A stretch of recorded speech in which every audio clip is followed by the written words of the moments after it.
એક જંગલમાં એક સસલું રહેતું હતું. નાનકડું પોચું પોચું સફેદ સફેદ સસલું રોજ એ જંગલમાં ફરતું.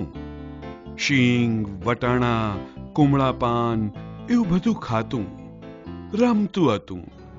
એક દિવસ એ આમ રમતું હતું ત્યારે ત્યાં એક મોટું શિયાળ આવ્યું અને સસલાને કહ્યું, સસાભાઈ, હવે હું તને ખાઈ જઈશ. એમ બોલીને એ શિયાળે અચાનક સસલા પર તરાપ મારી. સસલું ચપળ હતું, એ તરત જ ખસી ગયું અને દોડતું ભાગી ગયું.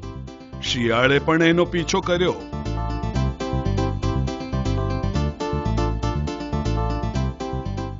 દોડતું દોડતું દોડતું સસલું એકદમ પોતાના નાના દરમાં ઘૂસી ગયું. હવે દરનું મોં તો નાનું હતું, શિયાળ કઈ એ દરમાં ઘૂસી ના શકે. પછી એ સસલાની રાહ જોતું દરના મુખ પાસે બેસી રહ્યું અને બોલ્યું, સસા, કેટલા દિવસ દરમાં બેસી રહેશે? હા, ક્યારેક તો બહાર આવશે જ ને, પછી હું તને ખાઈ જઈશ. સસલાએ યુક્તિ કરી. એણે અંદર ને અંદર જમીન ખોતરી નાખી અને દરની બીજી બાજુએ એક દરવાજો બનાવ્યો અને એણે ત્યાંથી બહાર અવર જવર શરૂ કરી. શિયાળે તો કડક પહેરો રાખ્યો. 2-3 દિવસ પછી એના ધ્યાનમાં આવ્યું, અરે, આ સસલું તો બહુ લુચ્ચું છે. એ બોલ્યું, સસા, તે બીજો દરવાજો બનાવ્યો એમ? ઉભો રે, તો પણ હું તને પકડીશ જ. આમ બોલીને શિયાળ બીજા દરવાજે આવીને બેઠું એટલે સસલું પહેલા દરવાજેથી બહાર ગયું. શિયાળ પાછું પહેલા દરવાજા પાસે આવ્યું એટલે સસલું બીજા દરવાજેથી બહાર નીકળ્યું. શિયાળને કંઈ જ સમજાતું નહોતું. થોડા પછી ત્યાં એક જંગલી બિલાડો આવ્યો. એણે શિયાળને કહ્યું, કેમ શિયાળભાઈ, આજે અહીં કેમ બેઠા છો? અને કેમ ભાઈ, ચહેરો આમ ઉતરેલો કેમ? શિયાળે કહ્યું, શું કરું? અરે કાકા, દરમાં એક મસ્ત હૃષ્ટપુષ્ટ સસલું રહેતું હતું, પણ એના આ દરના 2 દરવાજા છે. હું એક દરવાજે બેસું તો એ બીજા દરવાજેથી ભાગી જાય છે. જંગલી બિલાડાએ કહ્યું, આપણે એક કામ કરીએ, આપણે બંને મળીને આ શિકાર કરીએ. બંને જો હાથ મિલાવીશું તો સસલું સહેલાઈથી આપણા હાથમાં આવશે, પણ હા, મને અડધો ભાગ આપવો પડશે. શિયાળે કહ્યું, તમે જે કહો છો એ મને મંજૂર છે. બિલાડાએ કહ્યું, તું દરના આ ભાગમાંથી તારી પૂંછડી અંદર નાખ એટલે સસલું આપોઆપ બીજે દરવાજેથી બહાર આવી જશે.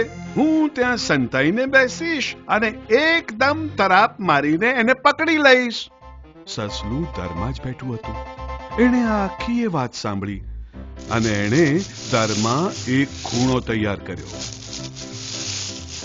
અને એ ખૂણામાં ચૂપચાપ સંતાઈ ગયું. થોડી વાર પછી શિયાળે દરમાં પૂંછડી નાખી. એટલામાં સસલાએ શું કર્યું? એ પૂંછડી પર સફેદ રંગ લગાડી દીધો. એટલે બીજા દરવાજેથી જ્યારે પૂંછડી બહાર આવી ત્યારે જંગલી બિલાડાને લાગ્યું આ સસલાની જ પૂંછડી છે. એણે ફટાક કરતી તરાપ મારી અને મોંથી પૂંછડી પકડી લીધી અને ખચાક કરીને પોતાના દાંત ભેરવી દીધા. દરમાં બેઠેલું સસલું જાણી જોઈને જોર જોરથી બૂમો પડવા લાગ્યું, હાય હાય હાય, મારી પૂંછડી પકડી, પૂંછડી કપાઈ ગઈ, મારી પૂંછડી. પૂરું જોર લગાવીને જંગલી બિલાડો પૂંછડી ખેંચવા લાગ્યો.